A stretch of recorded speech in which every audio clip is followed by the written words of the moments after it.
Hey guys, don't forget to check out the Street Cop Training Conference 2023, April 23rd through the 28th, Nashville, Tennessee, the Gaylord at Opry. What a center, what a place. We have amazing speakers, amazing training, 5 of the most impactful days of your career. Check it out at streetcop.com. You do not want to miss out. There is a room code available for a discounted room. Sign up now at streetcop.com.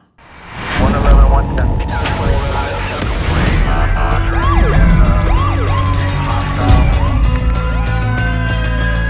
Training to be a street cop. Hey guys, welcome to this episode of the Street Cop Training Podcast. Your host, founder, and CEO of Street Cop Training. Today, I have a very special guest, another one of our Street Cop Survivor Club members. A man who made a great sacrifice in society, sustained a significant injury, and shows up with resiliency. His TikTok, Instagram, all his names you can find, his accounts. He's getting a lot of traction telling his story, Paulie Paul. He'll spell it during the podcast. But none other than Paulie Lewis. Did you know about Street Cop Training before your incident? For sure. So I briefly talked to you in, are we allowed to name drop? I mean, Jesse's a huge name in like everywhere, right?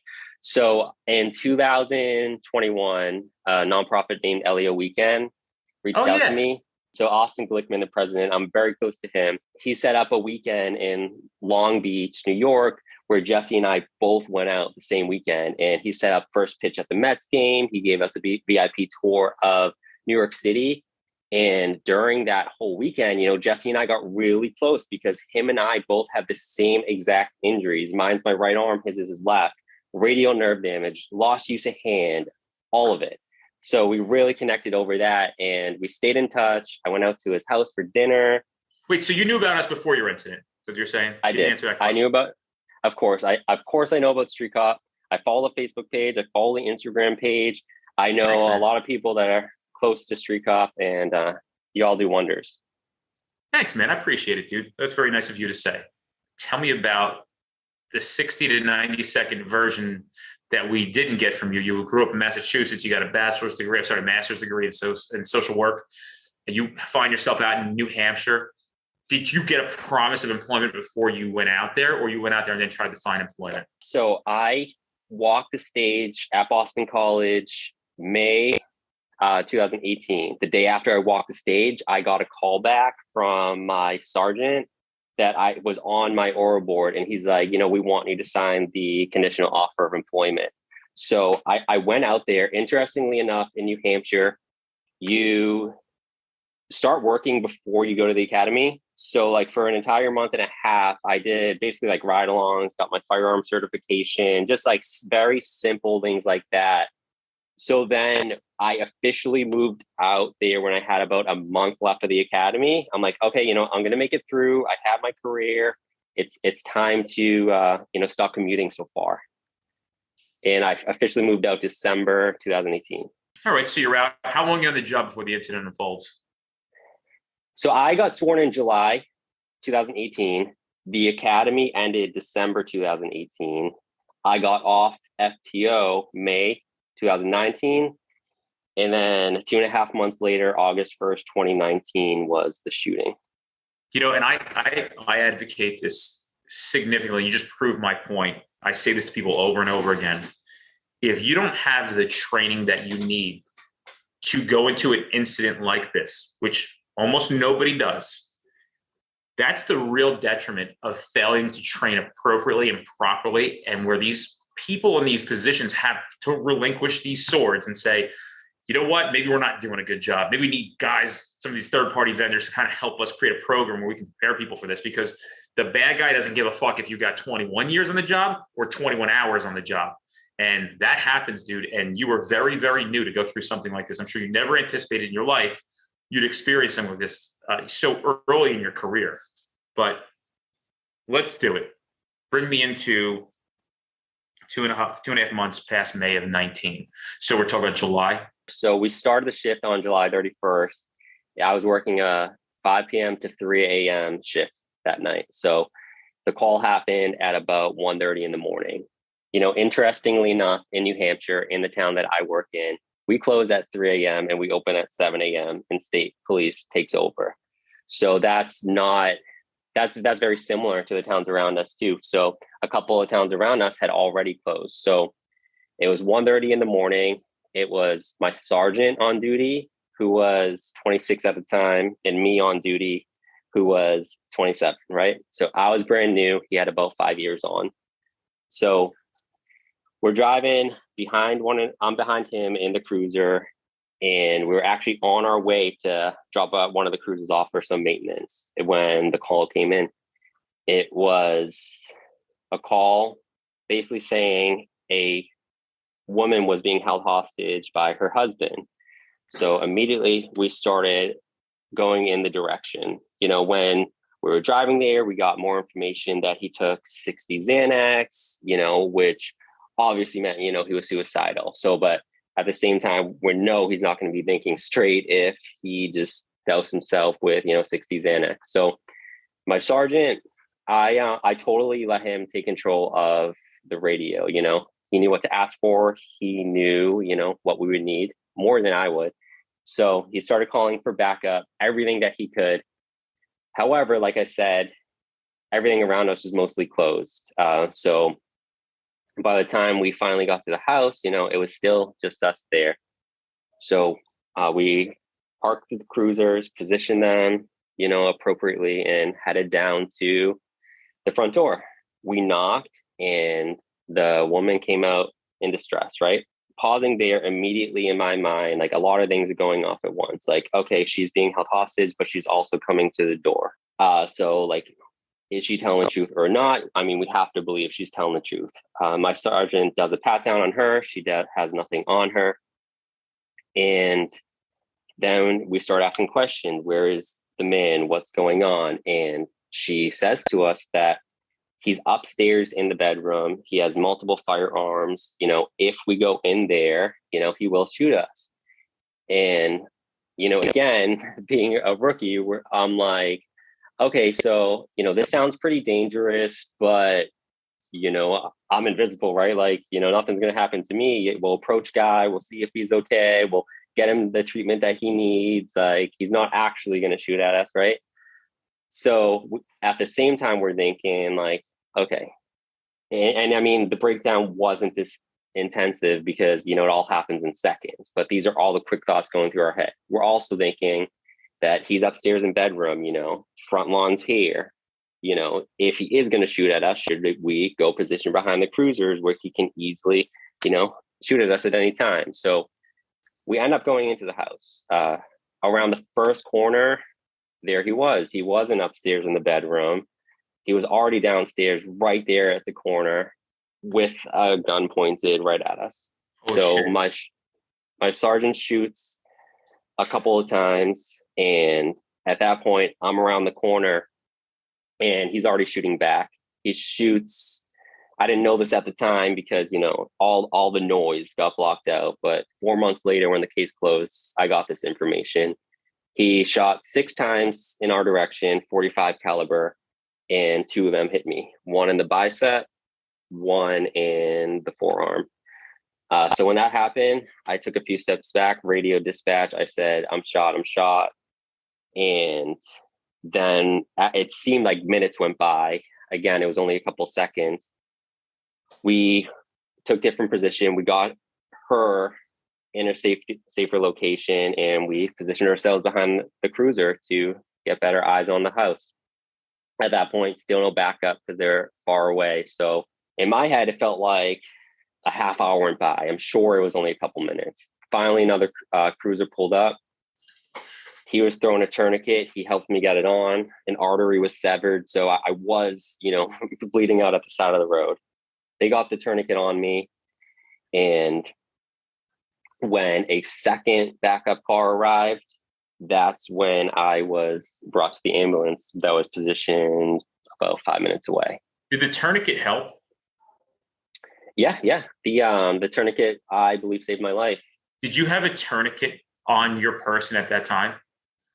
So I did not. Truthfully, I did not. I was like a size 29 waist, and I couldn't fit a lot on my belt. And in my head, I'm like, oh, I'll never really need a tourniquet. So I kept it in my duty bag in the trunk of my car. Fortunately, my sergeant did have one on his vest. So I tell people now, if you're bleeding out on the side of the road or in a house, a tourniquet in your duty bag or the console of your car is not going to do you good. You can bleed out in minutes. That's not going to do you good. So that is something I definitely learned too along the way that I preach now. Like my friends, all my friends who are on, they have their tourniquet on them, on their person at all times, because, you know, things happen. We all know things happen. Oddly enough, you became friends with Jesse Hartnett, and that's exactly the same story that he tells. Where was his tourniquet? Have you talked about that with him? I didn't talk about where his tourniquet was at. I knew one was put on him.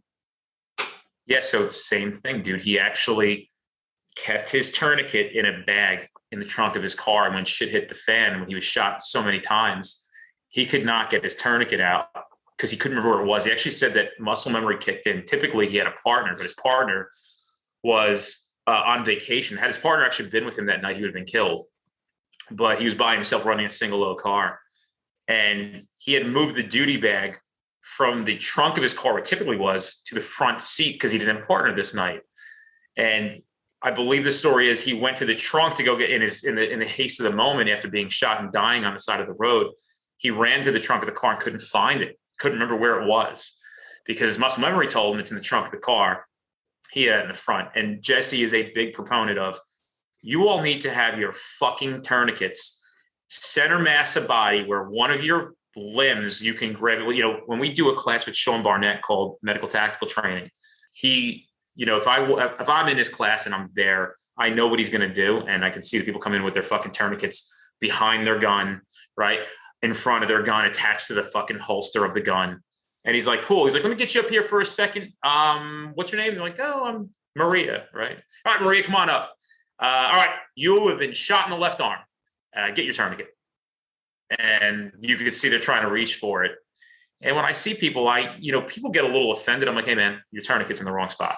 And they're like, what? I'm like, yeah, you can't, if you get shot in the arm, you're not gonna be able to get your tourniquet. You got to put it somewhere center mass where you can get it with both hands. You know, so what a good lesson learned. And I'm glad that you said that on this podcast episode of where it should have been.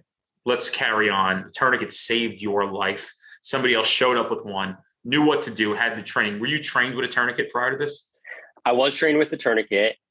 But like, you know, in my head, it was just one more thing that like I might need, but you know, all rookies in their head, they often believe, you know, they're invincible. Things aren't going to happen. So when we're talking about removing things for our duty belt, you know, to fit, like that was one of the first things I took off. And it, like, I incredibly regret that, you know, to this day. And, you know, part of when I talk about my story is to advocate that no other officer that I'm close to or hopefully even acquainted with will make the same mistake, you know, because, you know, again, my artery was severed. I was there on the side of the road. A million things were going on. I don't have time to be like, okay, bad guy, like be right back. I just have to go into my cruiser's trunk, unzip the bag and slowly get, like, it just doesn't work that way. It doesn't work that way at all. Next cruiser pulls up, you're tourniqueted, they've subsided some of the bleeding. What now? They shift you off to the ambulance waiting down the road. Tell me about that from that point forward. I'll start with this. A lot of people ask me, did it hurt, right? I tell them with all the noise, all the adrenaline, not right away. The biggest problem initially is the mental exhaustion that goes on in your head. What I was thinking about was, you know, 1,000 things at once, to include, you know, is bad guy still alive? Like, we didn't know it at that time. Am I going to lose my life? Is my career over? Will I ever see my family again? You know, what was the last things that I said to my mom or my loved ones? All this rush of noise in my head and fear that I was actually going to lose my life that night. That was first and foremost. We got me in a cruiser to head to the ambulance. That is when the pain kicked in. My mind felt a little bit safer. It felt a little bit safer. I wasn't on the side of the road then and there. I was in a less stressful place. That is when the pain kicked in, and it was beyond brutal. It was beyond brutal. I was in the back of the cruiser. With every turn, I was sliding back and forth. My jacked up arm, which I couldn't control, was dangling, and it, you know, the pain was crushing. The pain was crushing. Before we continue on with the story, you had mentioned these things and thoughts that were going through your head. And what would you tell yourself prior to that incident, now knowing what you've been through, about those things? So sometimes we tend to have disagreements with family, spouses, loved ones. The resolution of what if this does happen to me? Do you think that's something that somebody should put into their mind, or some advice you give to somebody before they go onto the road of like, do I make sure, even if I'm having a fight with somebody that I love, to let them know that, like, listen, I know we had a disagreement, but I'm going to work. And there's a real reality that I may not come back from work. Before I do that, I want you to know that no matter what happened today, I do love you. Don't forget that. Yeah. There's an expression, never go to bed angry. There should be a better expression that, never let something go unresolved if your loved one who's a cop is going to work, or you're that cop saying goodbye to your loved one. We'll mend our fights, we'll mend our arguments, but you don't want your last words to your loved one to be F you, right? I have met enough, it's 3 years, August 1st for me. All I'm associating myself with now is cops that have been shot on the line of duty. I know more than I ever would have imagined. So for me, getting shot is very real. To me, getting shot is very real. It happened to a lot of my best friends. So don't get complacent. Don't take people for granted. It can happen anytime, any freaking time it can happen. And it's happening more often than ever. Don't let a petty fight be the last things that you say to your partner if they're on the way to work. Well, on a quick side note, are you a member of our Facebook group for the officers shot in the line of duty? I am.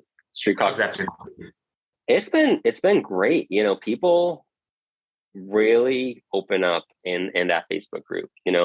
We all have a story to tell, and it gets hard to say it because, like, who in their mind would actually understand what getting shot is like and how much it changes you, but another cop who has been through it.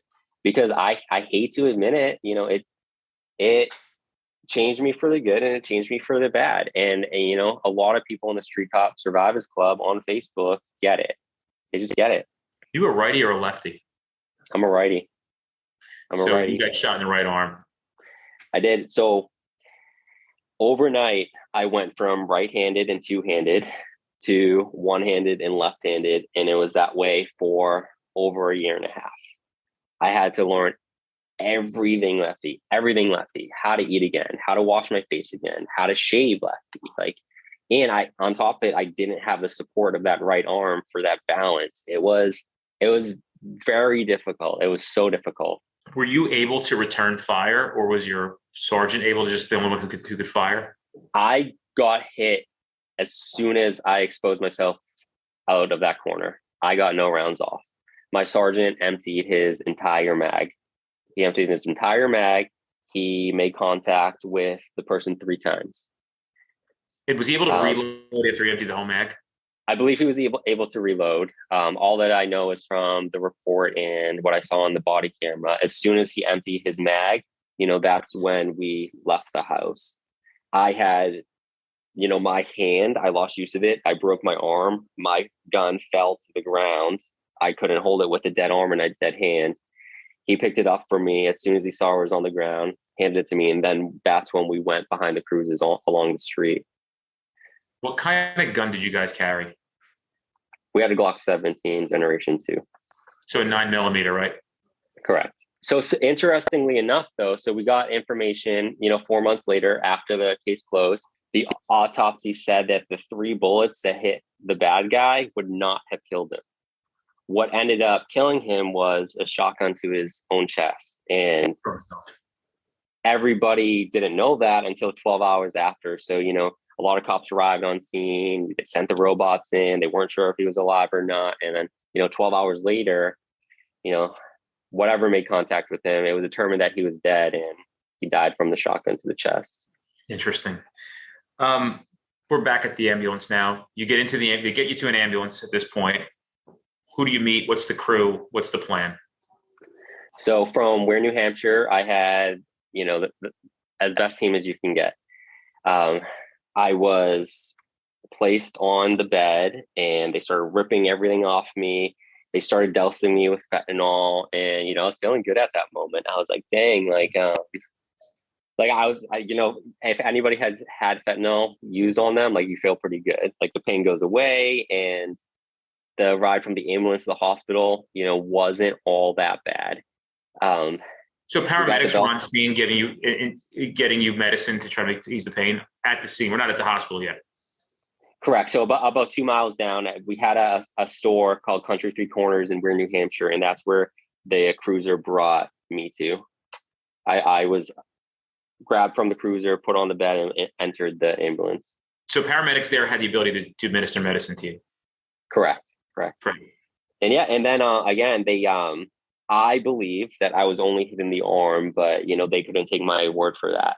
So they stripped everything off me. They cut my pants off. They cut my shirt off. They made sure that it didn't go through the arm and then into the side, which fortunately it didn't. Which it does happen to a lot of people. Bullets change direction, but for me, it did not. So you're en route to the hospital. You're in an ambulance. Where are you headed? What's next? They calling for a helicopter? How far are you away from the trauma center? So I went to Concord, New Hampshire, Concord Hospital, which was about 10 minutes from Weare, New Hampshire. So it wasn't all that far. So I got to the treatment that I needed pretty quickly. So I don't know if you want to jump too far ahead. I didn't actually get the surgery until about 10 hours after being at the hospital. They were trying to stabilize you. Yeah. So the tourniquet was on me. I wasn't bleeding anymore. I had my medicine, and I guess in the surgeon's mind, we didn't need the rush of the surgery because it was isolated to the arm. But so he came in at 1 p.m. the next day. It's still August 1st, and that's when he started doing all the surgery. What did they tell you before you went into surgery? That point, it was all a dream to me. I think I was up like 28 hours at the time. Oh, shit.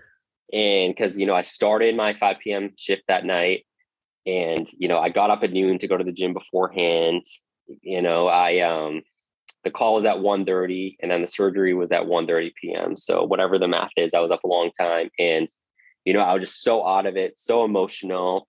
I was crying. My sisters just drove in from New York. They told me that I can't get surgery till they're there in case something happens. I'm like, whatever, I'll wait. And I got to see them about 10 minutes before I went in. And that was, the best thing that could have happened for me, being able to see my sisters. Who's the first person you called? Yeah. Who's the first person you called? How'd that go? The first person I called, I had to call my own mom that night. So they told me, the people at the hospital, they said, we could tell your mom, we could report to her that happened, but it's going to make her go out of her mind. The best thing to do is for you to take the phone, you to call your own mom, tell her everything's going to be okay because we believe it will be. And that way she can stay composed when she drives up from Massachusetts, which is, about an hour and a half away from Concord, New Hampshire. So I called my mom, and she later on said she knew right away what happened, getting a call from the hospital at that point, it was about 2:15, maybe 2:30. She knew right away. And, I don't know if she was acting, if she was doing it for me, but she was pretty composed on the phone. And, she got herself up to the hospital just fine. And seeing her for the first time at the hospital, everyone, even if you're a big kid, everyone wants their mom. Everyone wants their mom to tell them everything's going to be just fine. And that's how she was for me that night. And it helped me stay collected as I was going into surgery. Sisters show up before you go to surgery too. What was their reactions? Were they very emotional? I think I was I called my sisters too on the phone, and I told them what happened, and I immediately started crying because you don't know, you just can't plan the outcome that you want, which is staying alive. So when I called them, I'm like, so my sister's name's Laura and Danielle. I started bawling my eyes again on the phone when I called them. Danielle, I don't know what's going to happen. I don't know if this is our last phone call. And I didn't mean to be dramatic, but words just pour out when you're feeling highly stressed. And I'm pretty sure that's what I said. So it was late. They immediately went up here, 4.5-hour drive. And all I remember is, people I don't know if they were just in shock, and that's why everyone was so composed about it. But I just remember them staying over the bed and, hugging me on my way into the surgery. It's making me emotional for you to talk about it.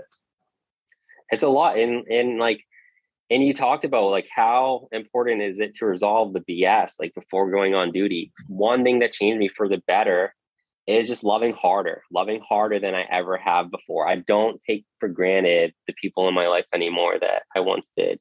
And I'm happy about that change because, things happen and you don't want to let your memories be just, petty BS. Things just can happen at any time for that to be unresolved. So you go in for surgery. How long is the surgery? What do they got to do? So it was a reconstructive surgery. So they had to install 2 rods in my arm. I don't know if you can see the scar in the lighting, but one went down through here, and then one went up through the tricep, which I believe you can see this scar. So they put a rod where the humerus is at, and then a rod where the forearm bone was at, so the bones could be pieced back together as they healed. Additionally to that, so that was surgery number 1. I had 5 in total at this point. And yeah, so I woke up. I was feeling like trash, and a doctor came in, and he was very serious. I'm like, oh, this can't be good. And he's like, hey man, I just want to let you know that there is permanent nerve damage. And at the time I was like, do you think I care about this nonsense? Like, go away. Like, I'm feeling like trash. I just survived a shooting. Like, the last thing I care about is nerve damage. Like, I barely even know what a nerve is or what they do. And and he's like, okay, yeah. I just wanted to let you know. So I'm pretty sure like I kicked him out pretty fast because I just wasn't in the mood for people at the time. Later, I found out that, what that nerve does, the radial nerve, is it gives us control of our hand. So it does 3 major things. It allows us to open the hand, not close it. I could still close my hand, but once I did, I couldn't open it. It allowed us to move our wrist around, and it gives us feeling in the pointer finger and the thumb. So, once I got out of the hospital and I had all the bandages removed and I was back to my new norm, my hand was like this. It was, the wrist was dropped, and, I couldn't open it again. So we did surgery number 2, September 12th, 2021, about a month and a week after, which was a nerve fusion surgery, which we wouldn't know would work or not for a year and a half. After a year and a half, it was determined that it didn't work. So my hand was still like this. My right hand and dominant hand was still like this. So I had to, for a year and a half, be one-handed and left-handed. So surgery number 3, I was having a lot of shoulder pain at the time. So surgery 3 was easy. We got the rod removed out of my upper arm, which, later on I found out was like the worst mistake I could have done. I'll get to that. Surgery number 4 was the tendon transfer. So we determined the nerve was dead. And for me to get used to my hand again, we had to take the tendons in the wrist and reattach them in the right arm. And that's where I'm at now. So after we did the tendon hip transfer, it's been a year and a half of learning how to use my hand again. I had to learn how to open it again. I had to learn how to wiggle my fingers. I had to learn how to move my wrist around. It's been a year and a half of training how to use my hand again. I can get more into that, but continuing with the surgeries. So I mentioned earlier that I got the opportunity to do first pitch at the Mets game in August of 2021. So I went to occupational therapy. I'm like, I really want to start training how to throw.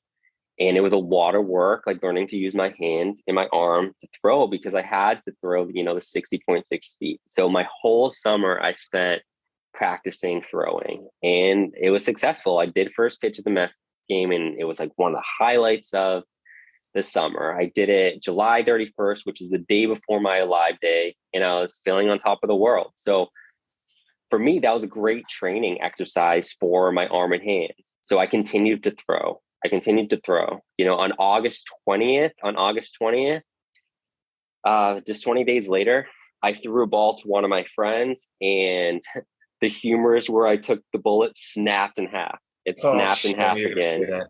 Fucking knew you were gonna Yeah, say it. it was freaking brutal. And it was even worse than the shooting, because at least at the shooting, I had the adrenaline dump. This, I just felt all the pain. I felt all the pain, and it was terrible. Like, what went through my mind there was like, shoot, I'm only about 5 months out of my last tendon transfer, and I can't use my arm to train my hand again. Like, what am I, like, just again, all the noise in my head.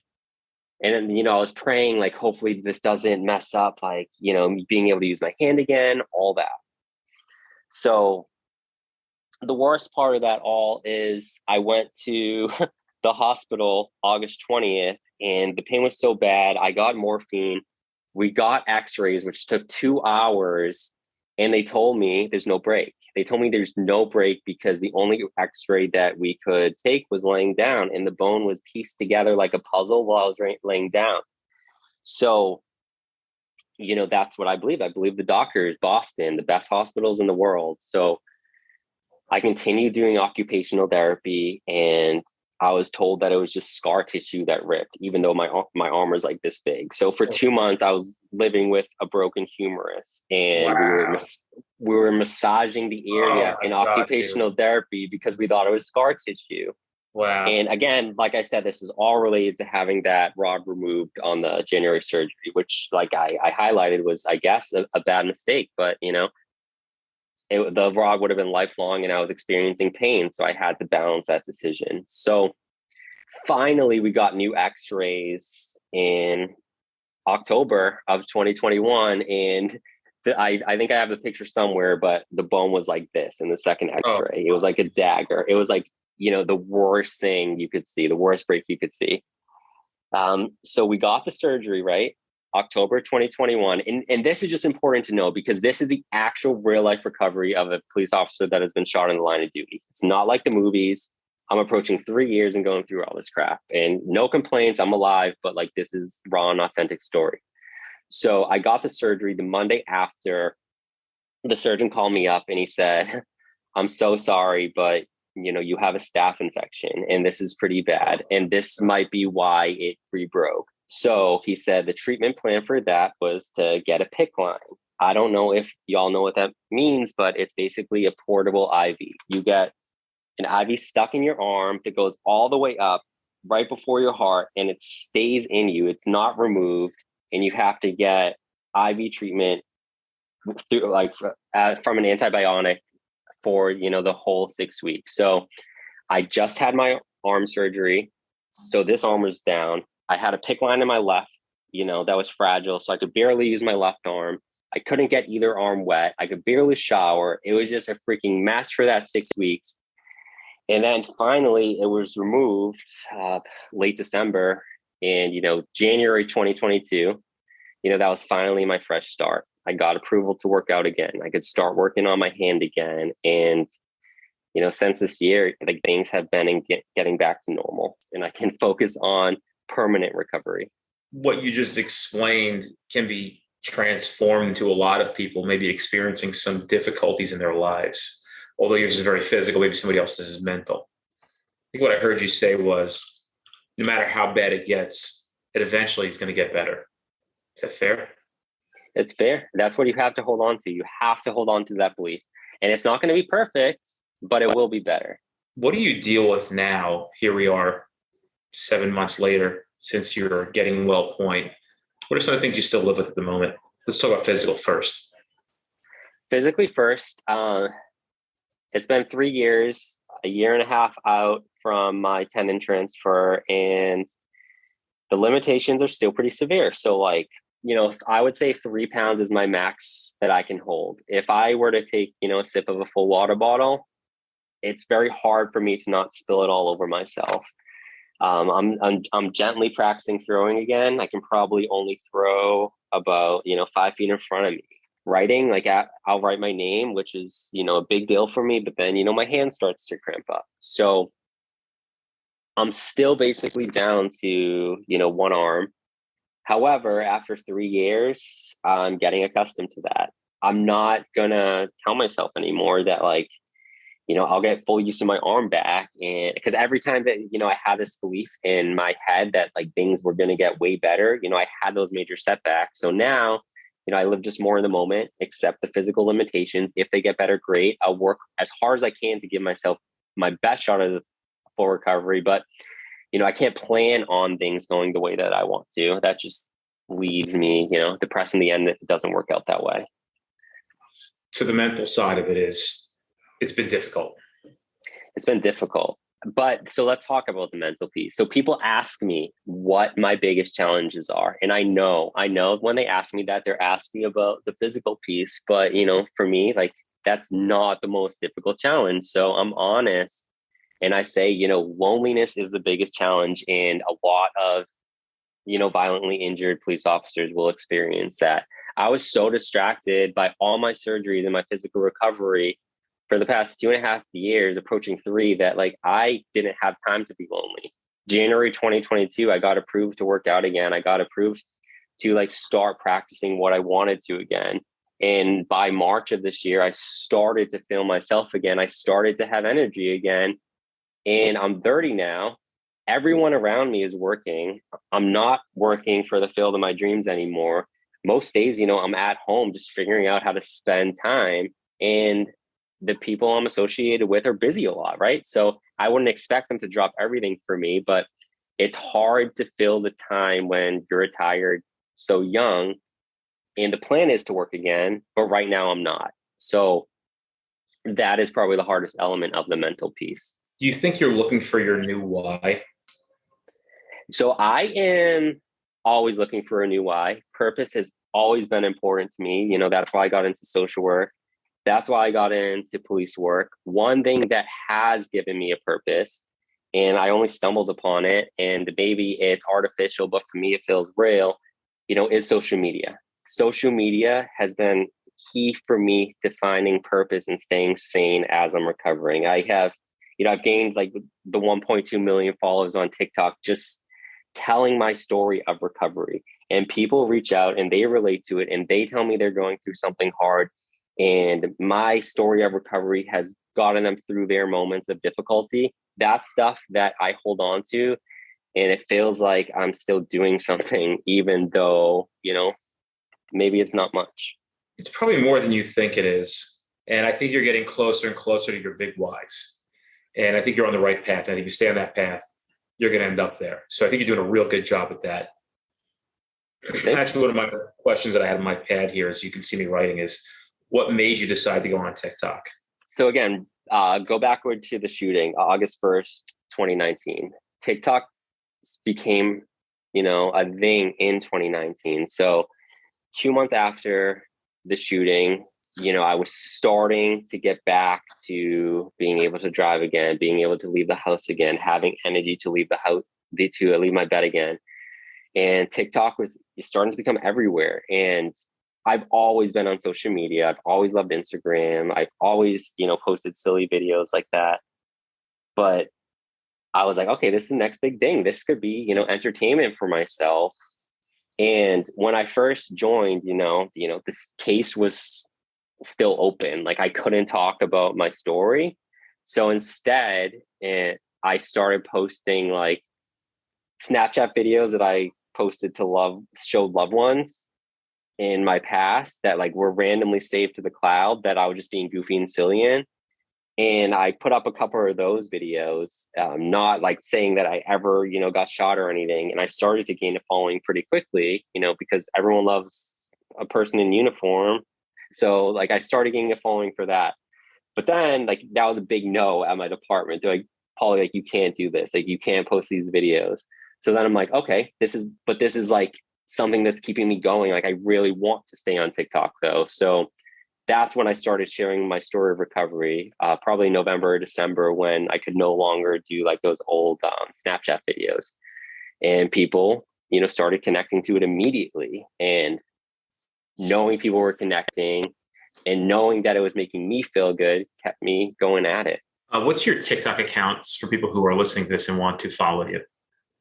The TikTok account and Instagram account is at Paulie Paul. So it's PAULI Eepaull. What's your thoughts on training now going through the situation that you went through, the incident as it unfolded? Do you think if you had been maybe a little more prepared or properly trained, it could have been different? And had anybody ever gone over scenarios like this with you? So there are a lot of different outcomes to look at. You know, the number one thing that I'm told by the seasoned police officer is, bro, like, why didn't you call him out? You should have called him out. My perspective right now is that that's probably or could have been the best play. However, the situation that occurred left my sergeant alive, the wife alive, and myself alive. And the only person that lost their life that night, you know, was the bad guy. So would I have done things differently? It's hard to say because, you know, all the good people are alive. And again, like, I think it is, you know, a good outcome. Could there have been a better one? There could have been a better one, but we don't know that for sure. Could have been a worse one. There could have been a worse one. You know, we could have went back to the cruiser immediately to call him out. He could have been in the bedroom upstairs. You know, he could have mowed us down from that bedroom, but you just never know.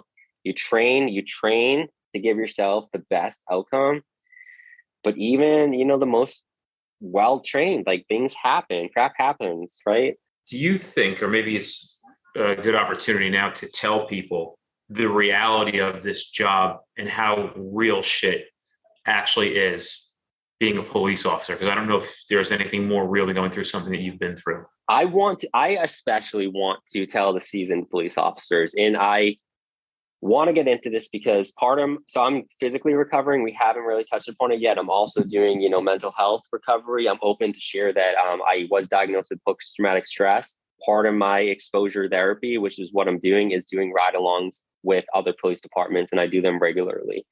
You know, I see the seasoned cop, I see the complacency, I see that, like, you know, in my head, my post-traumatic stress is trigger related. When something is similar to what I went through, aka like going to a domestic while I'm in a ride-along situation, like, that's when my heart starts racing. That's when I start getting freaked out. And, you know, it just seems like a lot of the officers are like, oh, this is just everyday stuff. Like, now everything is unknown. Like, you really can't go into every call, you know, assuming nothing will ever go wrong. And, you know, it can get you in trouble. And I learned that the hard way. You know, when as a new cop, my biggest focus was, you know, what am I going to say? What's the paperwork going to be involved? You know, threats were real, but, like, it didn't come first. Like, safety did not come first. And it just, like, you know, all the other baggage came first, you know, and safety just seemed secondary to me because I didn't think anything would actually happen,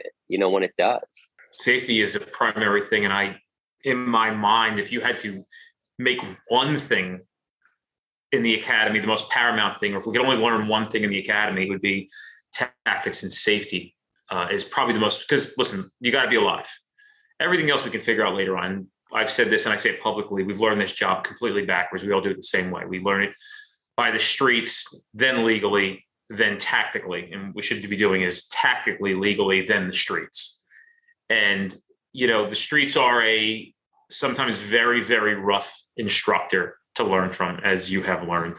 It's a good thing that came out of this situation, and maybe a weird fucking thing to ask you, but I think I do a disservice because I know that for some odd reason, it's hard for us to believe when we're going through difficult times that there's a blessing somewhere in here. I'm not comparing myself to you at all. When I created the Facebook group in person in Atlantic City in October of 21, and I put that meeting together, I said, I'm only here as somebody who is going to coordinate this for all of you. And I don't even belong in this room. I feel like I don't belong in this room.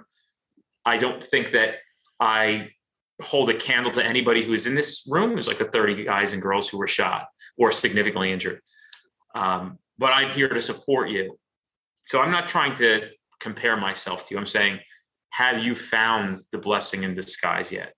So how I've changed, a good thing is, you know, I get after everything now. I say yes when it's uncomfortable now. I was someone that, like, you know, I stayed at home. I didn't say yes to opportunities just because I was scared and I thought they would come up again sometime in the future. But, like, no, like, you need to seize the opportunities now. Like, you don't know when your life's going to end. And I learned very quickly that life is fragile. So any dream, any opportunity that pops into my head or that I want to do, I have to get after. I just have to get after it and not waste time with it. So I get so much more accomplished now. I'm meeting, people that are heroes to me now. Whereas before, I would just feel too uncomfortable to, do that, to live that lifestyle. I know you wanted to talk about mental health. What part of that did you want to discuss? I think you've covered quite a bit of it. Is there anything we missed in the mental health arena that you wanted to cover? So the story with mental health, starting from the beginning, about a month and a half after the shooting, was in the shower. At this point in my life, I was in a very isolated and safe location. I was in my bedroom. I had loved ones around all the time. And I thought it was pretty good, but also I wasn't being challenged. So I was showering one night and my eyes were closed. I was shampooing and all of a sudden I heard a bang.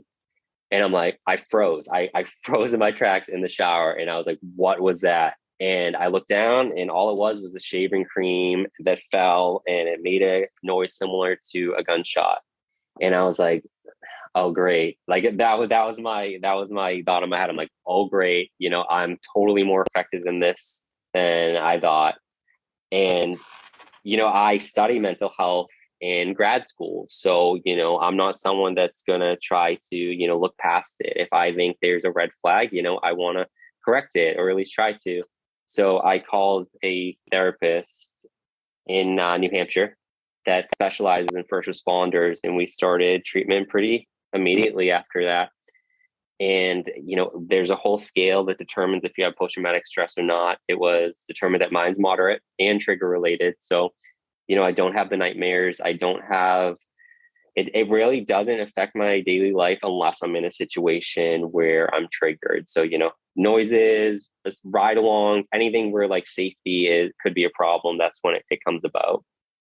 So part of my treatment has been, driving by the house that it happened at, going to a gun range again for the first time, doing ride-alongs. And what exposure therapy is you start something that gives you anxiety. You rate it on a scale of 1 to 100. If it's like 50 to 100, then that means it's pretty severe anxiety. You start with the 50s first. A 50 for me was driving by the house. So I drove by the house, it gave me a 50 anxiety. I drove by the house again, it gave me like a 40. And what you want to do is keep driving by the house until it gets down to a normative level, like a 10. And then once you do that, then you go on to the more stressful thing, which is a gun range. When that drops, then you do the most stressful thing, which for me is the ride-alongs.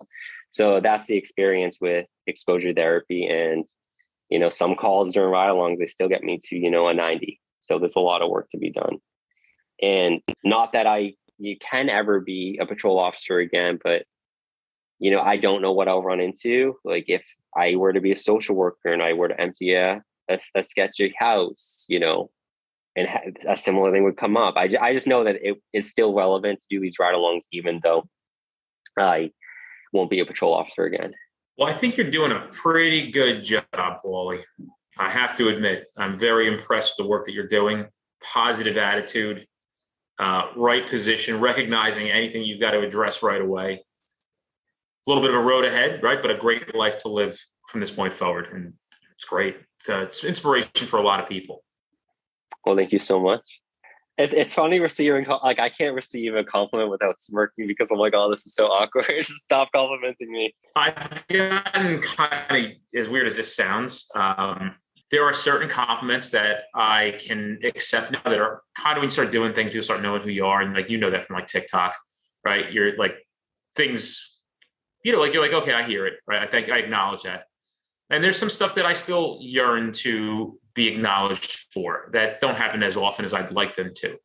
But, one thing is learning to accept them, and however you accept them, just know that they're true and I mean them.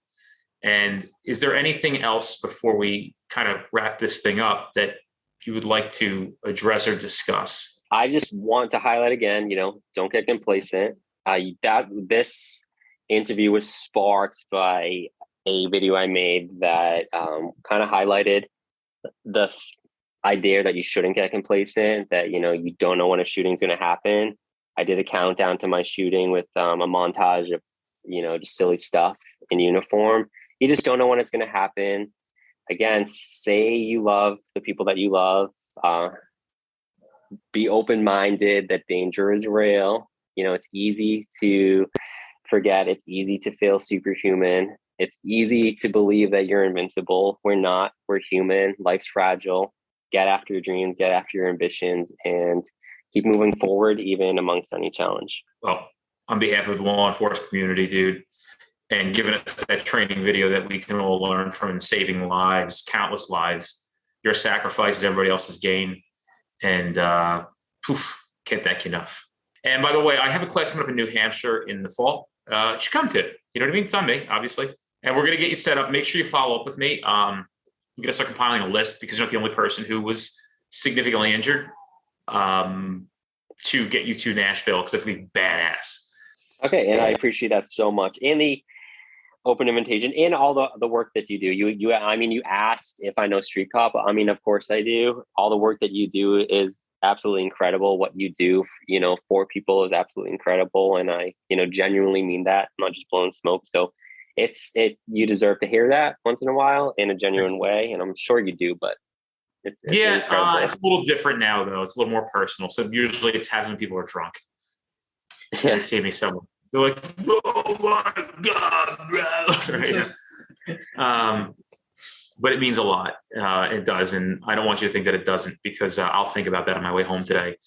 And we're here for you, man. And you got to follow up with us and make sure you get to that New Hampshire class. Come and check it out, man. You're going to enjoy the day. It's a cool day. Yeah. Yeah. So I saw that you have mutual friends in this area too. So Mario, I know you just did a podcast with him, and I'm pretty sure you said his name as you were getting things together for this podcast. He and I have become pretty close as well. He's been a mentor. I know he's working, you know, with his bill to violently injured police officers. We're getting that started in New Hampshire. Him and I have done Zoom calls to get after that. And we have a mutual friend in him too. So if you're ever out here, you know, we could all get together. So that would be pretty cool. Do you have my cell phone number? Okay.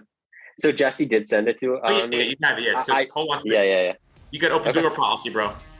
Okay, sweet. Anytime you want, man. Like, seriously, you need anything, you have any ideas you want to run past me, not a problem. Okay. Sounds good. All right, brother. Hey, happy 4th of July. Bye. Bye.